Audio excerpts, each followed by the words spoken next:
All right, it's story time with Dick. I've got my whiteboard and I've drawn a few sketches, made a few notes to keep my brain organized here as I try to tell this story. And it's a really good story. It's the story of UFO disclosure, which has been underway for some time. It's accelerating. Cliff High feels that there is going to be an aha, an oh shit moment as soon as this June, when a report is due to be released from U.S. intelligence agencies detailing what they know. I'm still skeptical as to whether they're going to really let real truth out, but we'll see. Something's coming. Something has been happening. I want to show you a sketch I did in a remote viewing session a couple of months ago. We were looking at a cryptocurrency and how that cryptocurrency would affect the future. And this is what I saw. Oh my goodness. A big UFO parked above a crowd like at an air show, with people standing there looking at it going, oh my goodness, look at that thing. That really exists, and it's just floating there. I've been known to see a few things correctly in remote viewing, so we'll see if that one comes true. Here's a proof of performance remote viewing that I did for our April events, and I did this session in March. It was documented in March. It was published before the 1st of April. It was up for people to see. I said there was going to be one of those like U.S. intel agencies, naval footage, where they're tracking an object and you can see the outline of the screen, whatever technology it is they're using to track this thing. And I said, they're going to release a new one of those. And today it came out, and I drew exactly what it looked like. So that's part of disclosure. The Navy was tracking a pyramid-shaped UFO. And last time I checked, pyramids were not exactly the most aerodynamically feasible means of flight. So there's some capabilities there that either ours is more advanced than they're talking about, or someone else has them. So let's talk about aerodynamics. This whole UFO situation, when the actual disclosure comes, it's going to be kind of like, what it's going to do to our reality is like a sweater that your Aunt Teresa knitted for you and gave to you on Christmas. So you have this ugly sweater. Our concept of reality, our concept of what is true, what is history, how consciousness operates, what is science, what is physics, on and on. Everything is a gigantic, ugly sweater knitted together by your Aunt Teresa. And so what happens is something comes along. In my case, it was remote viewing. In the case of some people, it's the financial system. In other people's situation, it is hidden history. For a lot of people, it's going to be this UFO disclosure. So what that is a green thread hanging off this ugly sweater that your Aunt Teresa knitted for you. And so you start pulling on the green thread, and it turns into a red thread, and then the red thread is connected to the purple thread. And you're pulling this, and the whole thing's starting to unravel. UFO disclosure is going to unravel our entire reality. I believe Cliff High is correct in that, and he's done a wonderful video on the same topic. So how this unravels is, oh, there's this thing that's shaped like a pyramid that's flying and can defy gravity and defy physics and do a lot of things that we're not capable of. Let's look at the history of flight in terms of humanity, this current version of humanity. At the beginning of the 20th century, the Wright brothers built a thing with wings, and they discovered that they could make an airfoil, which means that the air flows at a different rate over the top than it does below, and that creates lift. They can have a heavier than air machine.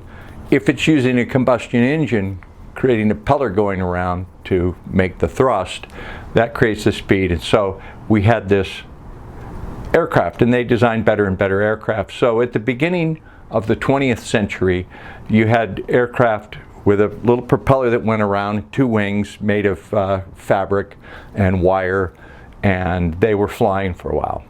Well, in 50 short years, just a half a century, they went from that to the Saturn V rocket, which took off and took men to the moon, so they say. That's a story we're not going to get into about when we really went to the moon and what type of hidden space technology we have. But just let's stick to the official story, right? The official story is that in half a century, we went from the Wright brothers flying a little piece of canvas with a tiny propeller and it could fly 100 feet to a Saturn V rocket that took off and could go to outer space. But they were using the same concept of energy, and that is internal combustion engines. You have a combustible material in the airplane engine that explodes and then drives pistons, or you have a slightly more exotic but the same concept type of rocket fuel that causes thrust to come out of the ass end of a tube and it flies up. So our mode of flying transportation for the last century, over a century, has been the internal combustion engine, an engine that creates combustion, that creates thrust and lift. So we went from 50 years to this rickety little machine to flying on the moon. 50 years ago, our rocketry was taking us to the moon. How much has it progressed officially?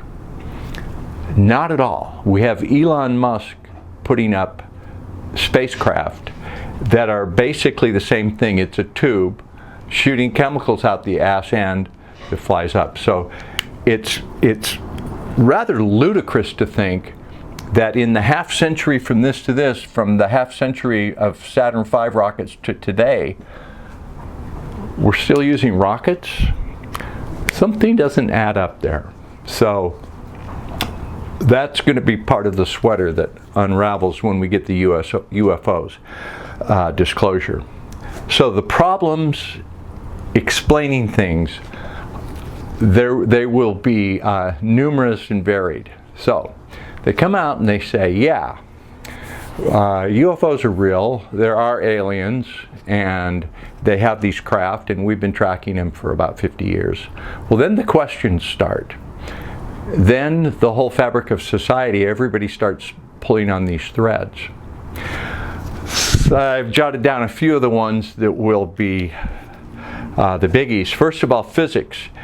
Every time they release one of those gun camera footage of the thing going like, well, this thing seems to defy our physics. We have radar where they're here and then they're over here. It can make a right turn at 50,000 miles an hour. Anything inside that would be turned to jelly from the gravity. So this seems to be defying physics. Actually, it's not defying physics. It's just using a physics that disproves our physics. So our Newtonian physics, our Einsteinian equations are going to be a little bit outdated really soon. So physics is going to be a whole new field. Can't believe anything we've been told about that. Now we call into question history, because the history of humanity has been told to us as one fable, one line of bullshit. And with history comes religion. So you look at the creation of man and our civilization and God and our, you start to unravel that when you have higher beings. So we look at history, and they may try to tell us that, well, the first flying saucer was seen by that guy, what was his name, Arnold. He was flying near Seattle, and he saw what he described as a flying saucer. So 1947. Roswell was 1947. So, it's only been the latter half of the 20th century, like, oh, maybe we were lighting off nuclear weapons and that got their attention, so they started to come visit us. No, that's not true. There is evidence of UFOs from the earliest recorded history, from the Bible. You can see Renaissance paintings where, oh, there's a flying shield up there. My, that looks like a UFO. Egyptian artifacts with UFOs in them. So the truth of the matter is, UFOs the aliens, the others, these craft have been here throughout human history and even before, because in all likelihood they created us using DNA. What material was available on the earth, they upgraded it with DNA, and God, publicly I can't talk too much about this. I did a segment on our private Patreon, so let me just tell you that our history and religion's gonna have some issues too. The biggie though, the real big one, is right here, energy. Because these UFOs do not use the internal combustion engine. They've got some type of energy that allows them to blink in and out of reality, to travel at great speeds. They're not putting out exhaust plumes. It's not a better form of rocketry. It's not a better form of, let's see, nuclear power. It's something else. So that calls into question, where do they get the energy to power these things? Is there 0-point energy? How can you power a little UFO and lift a mothership with, what is the energy for that thing? What happens when that energy is released? And the oil companies no longer use the black stuff that they, by the way, I refuse to call that fossil fuel. Fossils don't make fuel. You can take any Amazon jungle and lay it on the ground and go put a ton of bricks on it. It's not going to make oil. All right? Oil is not fossil fuel. So anyone that says, well, we rely on fossil fuels, that's a mind game. But what's the energy of these UFOs? And what if human beings got a hold of that? Energy has been measured in horsepower. Energy is production. Energy is human labor. It takes a certain number of calories to perform a task. But what if unlimited calories worth of energy was available for free? Would humans be allowed to get a hold of that? My thinking is that no, humans will not be allowed that. So that's a big question mark right there. Energy, what's that going to mean for our energy, and will the energy really be released to us? It's not going to be released to the current human population. The way we act and think and the way we conduct ourselves now, free energy is not going to be given to us. We have to have a whole new paradigm. We have to have a whole new system of administration. We have to have a whole new way of thinking, which our young people are being indoctrinated with right now. Last thing on my list is credibility. I was a newscaster for many years. I was a TV reporter, and I covered a handful. I covered, oh man, there was one in Utah I did in the mid-70s. I did a couple in Hawaii where people had a picture of something, people had a sighting, and I went and interviewed them. They seemed credible. We talked to the MUFON, Mutual UFO Network, and I always tried to do this story as seriously as possible, but there's an unwritten rule of being a television news reporter and a television newscaster. There are a number of unwritten rules. You know the boundaries that you're in. You sense them. You're not going to keep your job if you don't act a certain way. And one of the ways you had to act was every time you did a credible UFO story, you needed to inject the giggle factor. So at the end, you'd say, well, back to you, Dirk. Boy, they sure had some tinfoil hats on in Kaneohe today, didn't they? Yes, well, that was, we can't believe that. Huh? So UFOs had to be discredited. They had to be ridiculed, and it was a really successful psyop over many, many years to get people to associate UFO with craziness. Never report it on the news without that little, you had to have that little smirk, that little aha. So what's the credibility of all the reporters now when the government comes out and says, well, yeah, these sightings were real, it was real aliens, sorry. What does it do to the credibility of academia? What does it say about all the scientists that have been teaching this one realm of physics that's all going to be thrown out? What does it do to historians who have ignored the hidden history? What does it do to newscasters? I think the newscasters will turn on a dime. I did a parody interview here on YouTube yesterday, and you can go back and watch that, where Dirk Reynolds interviews the insider, and yes, well, you had to go home and eat meatloaf, but it was this great secret. There will be some of that, but it will be the next big thing for reporters to try to find the person who actually saw the aliens. Exclusive report. This man says he worked with the reptilians. This man saw engineered greys working in an underground base. So more and more of that will come out. And rather than ridiculing it, they'll be trying to say, yeah, we got that. Now they will talk to a lot of intelligence officials that won't want to be blamed for the secrecy. So many intelligence agents will be interviewed, and they'll say, well, I didn't know that. It was very compartmentalized. It was need to know, and I was never read in on that. So I did have my doubts, but I had no proof. So therefore, I couldn't. I never lied. I never lied to you. It was just outside of my area of responsibility, outside of my chain of command, outside of my compartmentalization. So, okay, we have gatekeepers. There's a gate. There's a guy at the gatekeeper. Many of our scientists, many of our top scientists. Carl Sagan is one that comes to mind. I don't want to talk about any current ones and libel them or ridicule them, but let's talk about Carl Sagan. Yeah. Oh yeah, the UFOs. It's possible that there could be life somewhere out there. It's a big universe after all, but the distances are too vast. So it's not credible to think.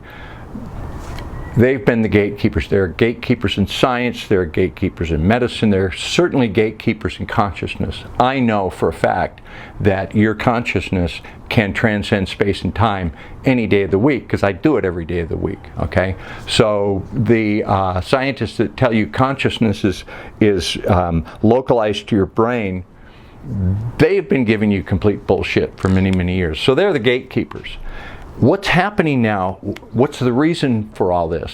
Okay, here's my big conclusion, is that we need to break down all previous systems to go into the new system.